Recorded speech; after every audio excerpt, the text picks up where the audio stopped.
so Steffi, do you want to talk about the other topic that's more domestic? Yeah, so just to kind of transition, which the reason why we chose to discuss this at the same time, young Black girl not being protected the way that she should. Mm-hmm. She was told at her softball game that she was playing in to remove her beads. I think this was like mid-game, to remove her beads from her hair, or else she couldn't continue to play her game. Mm-hmm. So let's just state some of the facts. One fact is that there was already a rule in place that you could not have plastic visors, bandanas, or beads. So there's a couple of things I have an issue with. A lot of people are saying, oh, this has always been a rule. So they're not really understanding where the anger is coming from in terms of like feeling that this little girl was targeted, because it was a rule and she shouldn't have showed up to the game with the beads in her hand, right? Right. Mm-hmm. So let's dive into it. So basically, one of my issues is that initially the coach or the I'm not sure how they refer to them, but one of the people like facilitating the game told her to initially, the beads had to come out because it was covering the number on her jersey. Yeah. So to my knowledge, she had then tucked her beads into her jersey so that the number can show. At this point, she was told no. Now she's told no, you can't have them or you can't play. Which one is it? Exactly. They can't cover the number on her jersey, or she can't have them. So right there, it's like she's being targeted. Right. She did what you told her to do. You told her to take them out so they don't cover the number. She did that, and you still have a problem. And what I think had just angered us more recently was the video of the girl at her weightlifting competition getting her beads taken out by like her coach and her team members, I think. Yep. And just it's so, it makes me so angry, because it's like you almost feel like you want to say, just leave. You know, I don't know if you have this thought in your head. It's hard because you get kind of tug of war into, you know, like,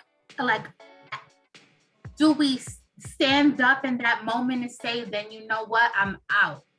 Yeah. Because there's no way that I'm going to get these beats, have all these people huddle around me like I'm some pet, and then, you know, and then you kind of start to think about what was going through this young lady's mind after she worked so hard to get where she was. Exactly. You know, so it's like, it's a lot. There's layers to it, but it's so hard because then that further pushes the narrative of the fact of why the woman of color always have to compromise. Exactly. And we talked about this in previous videos. It's disgusting. It is. It's definitely disgusting. Now, I'm just going to say it, and I hope I don't get backlash for this, but if I do, listen, the comment section is there for a reason. When I saw that video of, like you mentioned, with the weightlifting competition and the people, you know, her teammates, and I guess the coach was like taking out her hair. Say it, because I thought it too. Just say it. It bothered, it angered my soul, because I just feel like these white people, get your hands out this little Black girl's head. Like, that's what I thought. I'm sorry. And it angered me, because the energy that, especially for the coach, okay, the energy that you're using to help to take this little girl's beads out her hair, why can't you use your allyship to say, no, there's no reason for this young girl to have to take these beads out. Yeah. Now, if you don't let her compete, then ain't nobody competing. We're all going to go. Right. Use your voice for good. So, but instead you're complying. And like we said in the previous video, silence is compliance. You're complying now.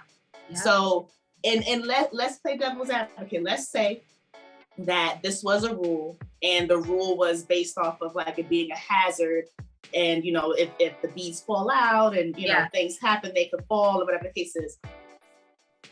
Okay, if that's the case, so then coach, why didn't you explain this to this young woman, to this young girl beforehand? Say, listen, you can't wear these beads. You don't know any better. You're a coach. You should have prepared your team for success. Agreed. So once again, it takes away from what these kids are going into these institutions and into these things to do.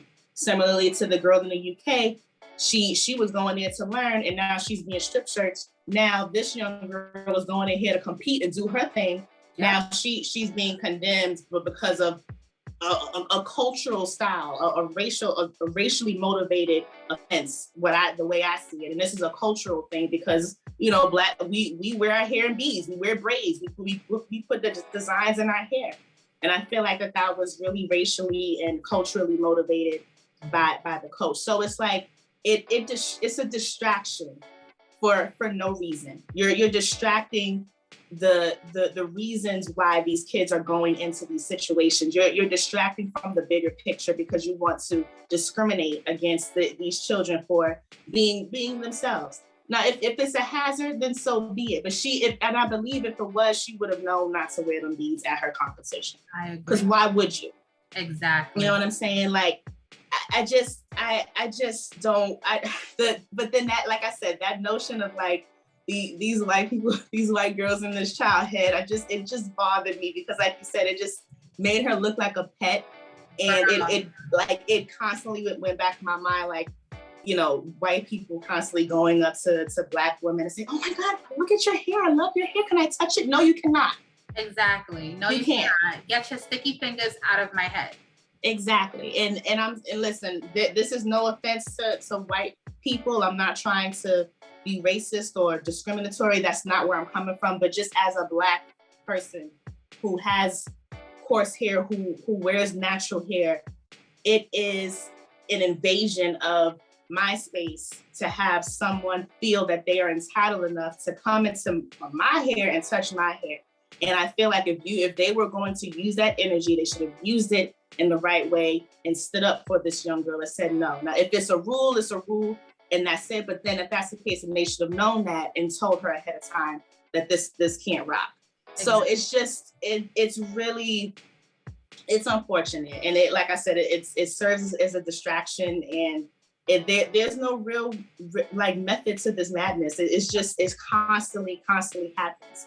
It's like, I don't know, I can't think of this woman's name, and I should have had this on the prepared, but I don't know if you're aware, I love figure skating, I always have, and it was just this black French woman who was bad on the ice. Like, she would do these backflips and stuff like that on the ice, and the judges were like, "Oh no, you can't do that. Like that's it."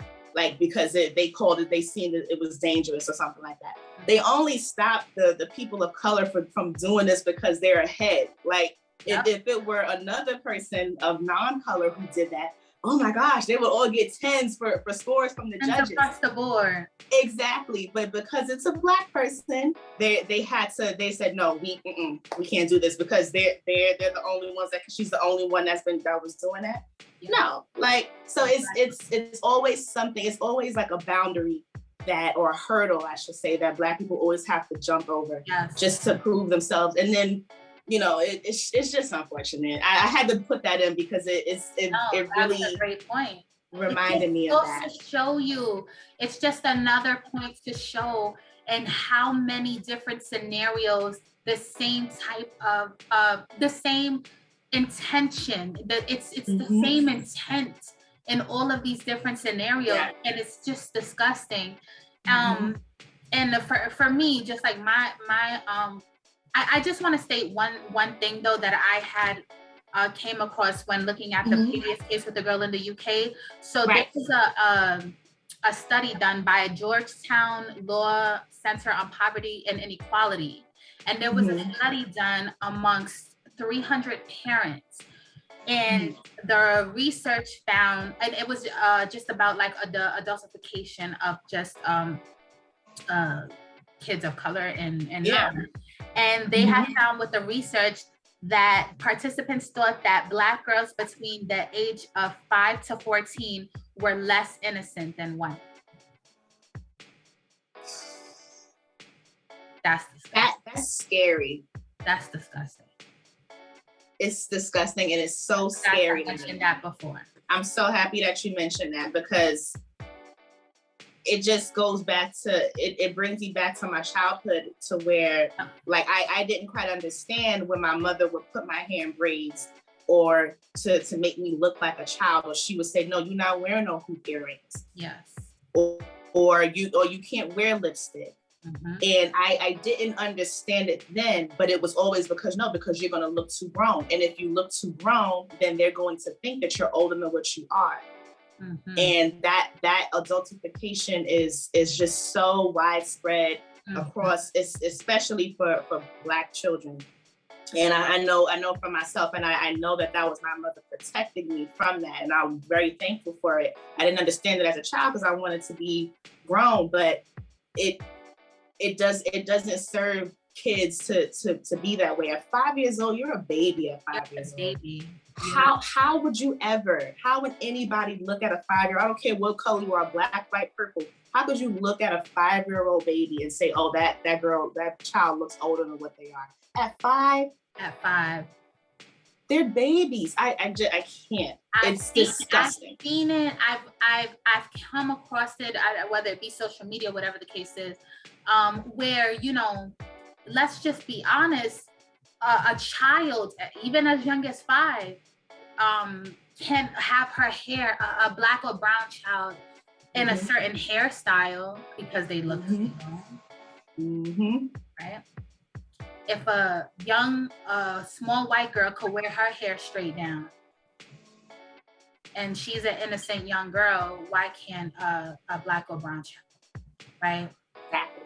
Our bodies sometimes naturally are shaped and built differently, even from childhood. Mm-hmm. So what do we have to worry about? My daughter has leggings on. Yep. Her shirt gotta be long enough. It's so true. Know what I'm saying? It's just this disgusting. It's disgusting. But it's not the same. It's not the same. And just for me, my closing thoughts, just to kind of wrap up both situations. One of the hardest parts about all of it is the fact that both of these young ladies were in places and in situations where, one, they were getting their education. Mm-hmm. The second one was doing amazing things in a competition, doing her thing.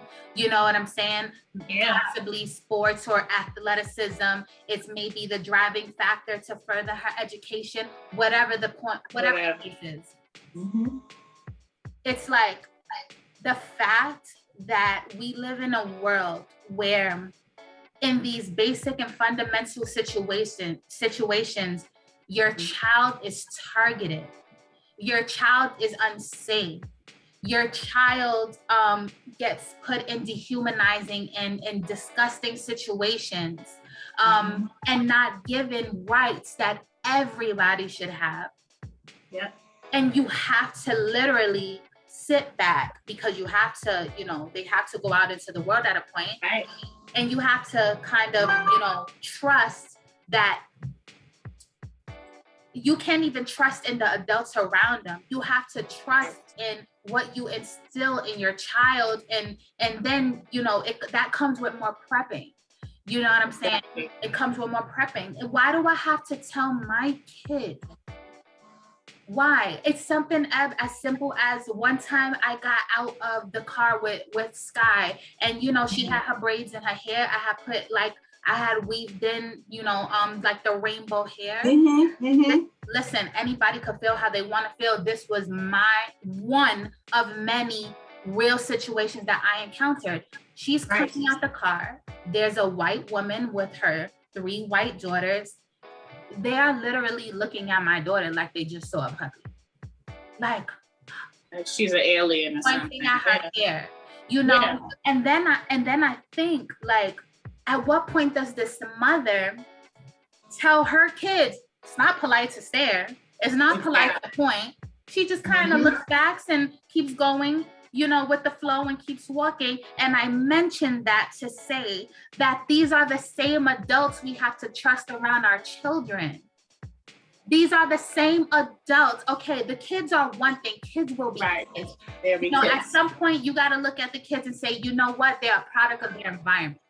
Exactly. You know what I'm saying? So these are the same adults you have to trust your children with. These are the same adults you have to trust are raising the kids that your child is going to be around. That's true. It really, really, really can easily make somebody just lose all hope, girl, because I'm telling you, it's so sad. And I'm so passionate about it. I'm as a Latin woman raising a Black and Latin child who has a Black father, who I'm immersing in her Black culture to love not only who she is, but the strong Black women that are around her, and to have her identify with that part of herself. You're literally responsible for a human that will have to endure these parts of the world and these parts of society.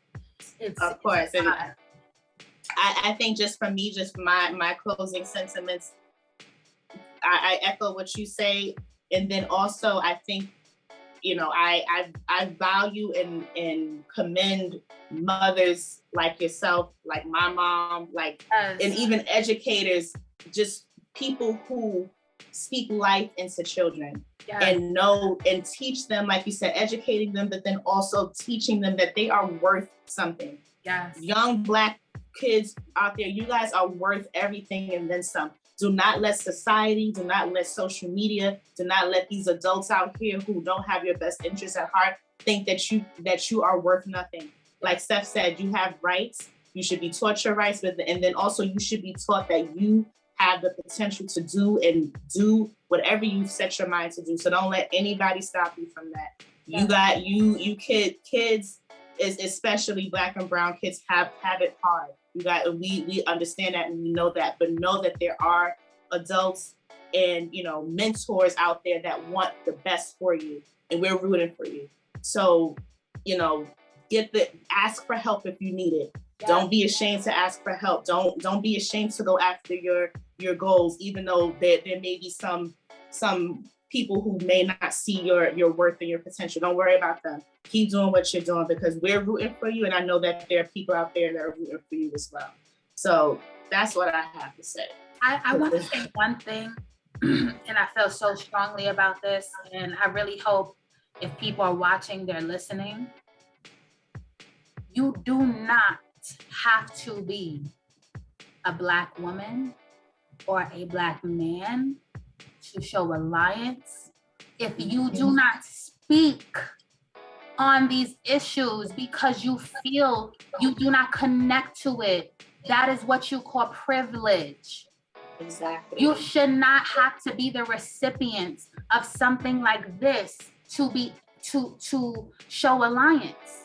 And you do not have to identify, or you do not have to have been in a similar situation to feel something, because if you don't, then you're a part of the problem. You're part of the problem. And exactly. I see this on such a small scale, and I'm just going to say it because it is what it is. Even when you, sometimes on our Instagram, as a Black woman, you show a lot of love to other Black women. You make posts specifically for other Black women. And that's when I see a decline in other women who choose to not like those posts. Why? Why do you have to look like somebody to be able to support them? That's a problem. This is why it's going to be such hard work to get where we need to be, because too many people have the mentality that it don't happen to me and it didn't happen to me, or it won't happen to my kids. So that's your problem to deal with. But you know a Black little girl or boy, you got a Black little niece or nephew, you got a Black cousin. You don't even have to, but I'm just saying sometimes just using it with that at least know somebody. Exactly. You claim you love my daughter, but I don't hear you, I didn't hear you not once say Black Lives Matter, or you know what I'm saying? And when I'm gonna just say this, when I say Black Lives Matter, I don't necessarily support the organization. No. Just saying it generally Black Lives Matter. Exactly. How could you say that? But how could you never say that? Or you don't speak on no issues, but you love my kid? I don't think so. I don't think so, because it's her reality. And it doesn't matter if it's not your reality. Exactly. So that's all I have to say. That's part. Yeah, I hear you on that. That is true. Makes me angry, girl. Makes me. I know, because people have the ability to speak up, and some do, but then a lot don't. Some do, but a lot don't. But a lot just what they will stay silent. They comply and they take out the beads out the little girl's head. That's what they do. That's what they do. Exactly.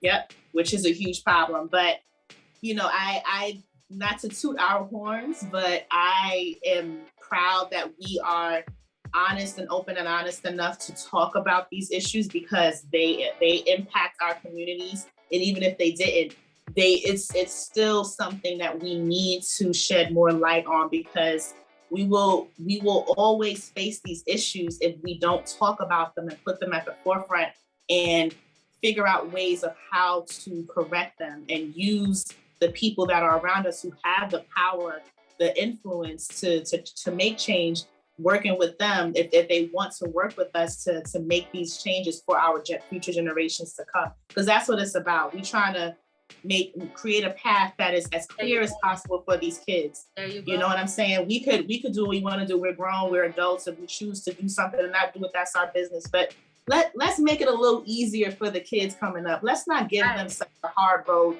to go down. And right now, these things and these instances are just making it harder. So let's come on, y'all. Let's get it together. There's no reason for this. Get it together. Get it together, girl. Thank you guys so much for watching and supporting Sistas Bonafide. We truly appreciate it. And go love on your kids, y'all. Go speak life into your children. Okay, but listen, we want you guys to have a blessed day, and don't forget to like, comment, subscribe, and to hit that notification bell. Ding! It's official! Don't forget to like, comment, subscribe, and hit the notification bell. Ding! Sistas Bonafide.